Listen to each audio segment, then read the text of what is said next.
In March 2020, I was teaching theater in about 5 different schools, putting me in close contact with about 500 people in 3 different districts every week. I guess it's not entirely surprising that less than a week after school shut down, I woke up to what felt like fiery cinnamon schnapps needles in the top of my lungs, a dry cough, which quickly developed into severe shortness of breath, 6 days of low grade fever, headaches, extreme fatigue, stabbing pain in my lungs, and a constant constriction that felt like a metal corset constantly cinching my lungs shut.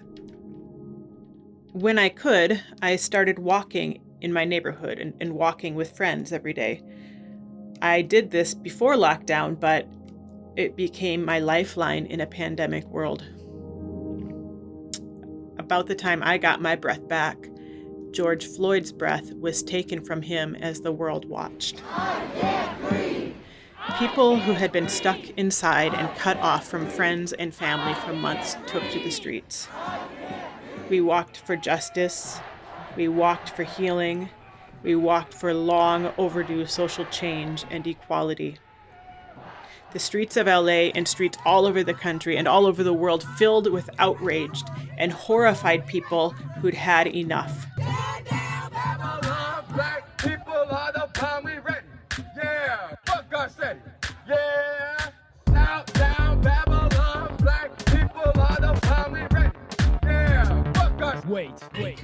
We walked past Black Lives Matter and into an election. I walked to my polling place to cast my vote, praying for a break in the hate, deeply concerned for the future of our democracy if Trump won again. When Biden and Harris won, I took my first full breath in 4 years. Halloween and Christmas lights breathed new life and hope into me as I connected with friends, as our feet connected with the ground. By that point, seeing anyone in 3 dimensions was a moment of overwhelming joy. Many people kept their Christmas lights up for a long time, sharing their light with a world that so desperately needed it. I wonder who would be the last house to take their lights down. I took mine down on March 19th. My 1-year anniversary of getting sick has now passed, and I hold my breath as I worry that we are opening up too fast.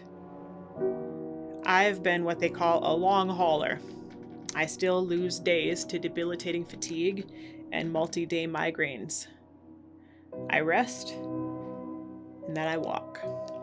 I walk out my anger and frustration that we continue to have the same conversations about racism, police brutality, gun violence, and science on repeat. We move forward so slowly that sometimes it feels like for each step forward, we take 2 steps back. Vaccines give me a breath of hope for a time when we can laugh and break bread together and not go back to normal, but to go forward into a time when justice and equality are not reserved for an elite few, when being kind and taking care of strangers are the norm, when my Black and Asian friends and family have the same freedoms and safety to walk down the street as I have. Until then, I keep walking.